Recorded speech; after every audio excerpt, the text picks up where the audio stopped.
Welcome, everyone. House of Prozorov, Seventh Generation Technologies LLC. I'm glad you're here. Take a look at the emblem. The remarkable things that AI can do. Um, Having the ability to make money with it, that requires teams and other people and support. And it requires, of course, what? What does that require, everybody? It's a game. What do you have to be able to get the help of other people? Be friendly. No, that helps. That helps. Uh, ask the right question. Be intelligent. Be an academic. No. What helps you get the things you need for your team is to already have capital to purchase their labor, to purchase their support, right? That's what a lot of rich people do, okay? And this is House of Prozorov. We're talking about mad wealth. Kind of maybe my journey to get money. Maybe you guys can join me along the way and we can all get paid, right? Nothing wrong with getting paid. Money is the key to health and life abundantly and to live well. That's what it is. And this emblem here looks pretty cool. I don't know if I want to use it per se, but I mean as the exact emblem for House of Prozorov because I see House of Prozorov kind of reflecting different concepts, and I'll talk about that later. I don't want to go into that too deep right now. I am here to entertain you. Um, what's been going on? I mean, the whole thing with Trump, the cabinet appointments, the struggle on the left, the daily um, fight between the two parties and the two sections of the media, and we're not really talking about problems that Americans face. The real problems of day to day having the car. Will you be able to keep up with AI as an employee? Will your job be removed because of AI?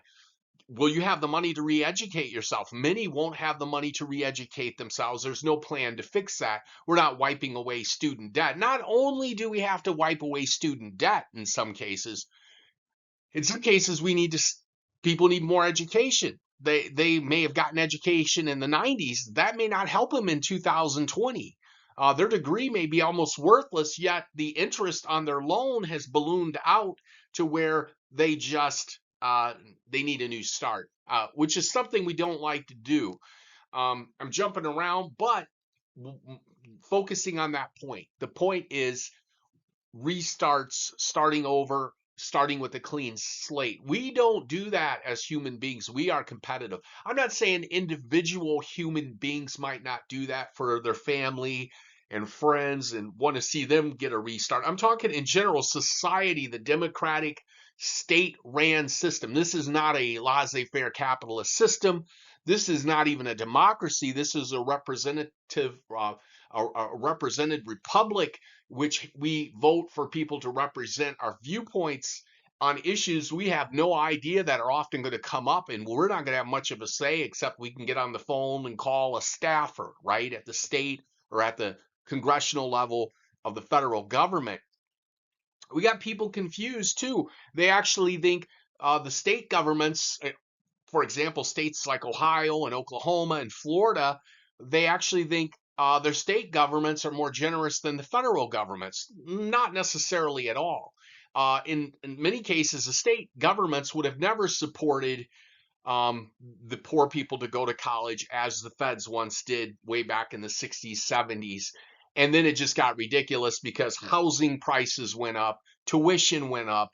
The way to get out of your circumstances by educating yourself evaporated, and it's still evaporating. Right now, you talk to people, and their education got them tuition paid and rent.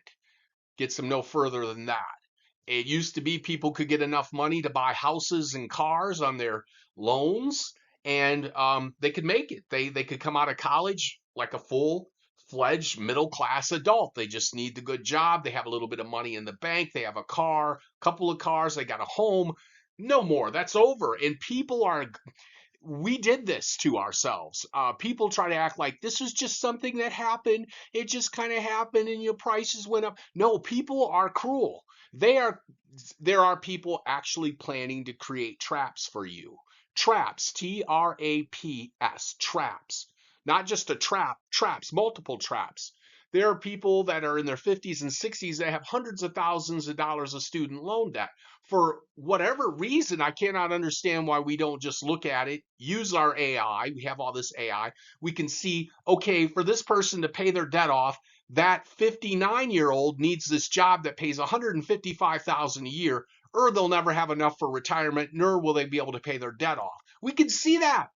But we don't want the answer. Many people don't want the answer. They want people to sit there in their horrible life and just pass away. They can't say that, right? They can't. It just doesn't sound nice. If I said it, I have to worry about my words even being misinterpreted. But the truth of the matter is they want to see failure. They want failure. That drives half the population. That makes the young people inspired. They see people in horrible situations. We're not good people in many cases. And I'm not just talking about Americans, I'm talking about the world. Why would we, with AI, with the ability to see that they owe this much money, and then we can obviously see how much money will they need to get out of debt? That's the job that they need with that salary. And we often have no matching job. So there is no job out there for them that can pay their debt off. We have to cancel their debt. Now, what we do is say you'll have to jump through all these hoops and you'll have to pay a whole bunch of money to declare whatever. If they have to go bankrupt, they won't be able to do that either. So we want them screwed. Especially if you don't have family, people silently and curiously want you screwed. They do not want to see you do well. They're vicious. I think a lot of people are vicious. In other countries, you don't get to go to college when you're poor. In this country, you used to get to go to college when you're poor, but now the cost of it is so far and outrageous that the dynamics and the demographics of the students are changing. I think they're becoming more upper class. When I see, when I've been at different colleges, it looks like the students are becoming more upper class. It doesn't look like that college is even a very inviting place for poor people. And I talked to an adult teacher. She talked about how she's in hundreds of thousands of dollars of student loan debt, and she's hiding her car. She doesn't want the students to see her car because she's poor. She's literally poorer than the students who have good family foundations, which the libs tried to rip apart. They're going to say that that's not the case at all. But education is not enough. A good family is central. And if people don't have a good family, they don't have a good housing situation, where do they get to focus? I mean, if you're like, you don't know if you're going to be living in a tent or sleeping on somebody's couch or sleeping on a cot, how is that good for your life? And all we do is we default on, well, that's your fault. These are your responsibilities. Now, if you're like me, and I'm sure you're not completely like me, nobody would be, you have to look at thinking about choices that people make. They made choices. They said, well, it's too risky to build a brand and go to Hollywood and get into music or acting. It's just too risky. I live out in the Midwest, or I live somewhere that's not very metropolitan. I won't do very well, right? Well, maybe that was a good thought, because a lot of people did go to California. A lot of people did go to Seattle, and look at their homeless population. It's huge. But people actually went into pragmatic things, and they went into large amounts of student loan debt to do pragmatic things that should have paid well. Well, we had tons of international competition added to the marketplace of people that are non-Americans that come over here as green card holders and eventually may become Americans or not, who are actually in a better situation than the domestic population. And there's no analysis of this. Just bring them over here. We need somebody at Pfizer or GlaxoSmithKline. The Americans are not smart enough. The Americans, let me apologize for people who say the Americans are not smart enough. The Americans have lots of debt. They didn't grow up in a society like they did. These are very complicated things. These are very sophisticated problems. They are deep, deep, deep, deep. And they can't be solved by an idiot who says, well, that's their mistake. We don't do that to businesses. We don't, when GE goes bankrupt, we don't ask the public to vote on if General Electric gets to go bankrupt, right? We don't do that. They get to go bankrupt. That's their right. So why are we asking the general public if student loans should be forgiven? That has nothing to do with the general public's opinion. Well, I paid my student loan debt. Me too. I've paid a lot of student loan debt. I paid a lot of tuition, and I still have more. Okay, grandma, there was no grandma fund. No grandma paid for my car insurance. My mom didn't buy me my first car. My mom didn't pay my car insurance. My mom often didn't buy me groceries. My mom often didn't pay my rent. In fact, I got to sleep on the couch a couple of times, and that was kind of a battle. So, living a life that's tougher than most people, they have no idea what other people are experiencing in America. In America, yes, it has its opportunities, but you got to be in good health. You need to be young. You don't want to be a 55-year-old man trying to make it. I hate being older. I dislike it. I don't dislike it. I hate it. Uh, but I thought technology would obliterate old age. We'd figure out how to keep ourselves young. We can't do any of this stuff. We know nothing. We have these real short lifespans.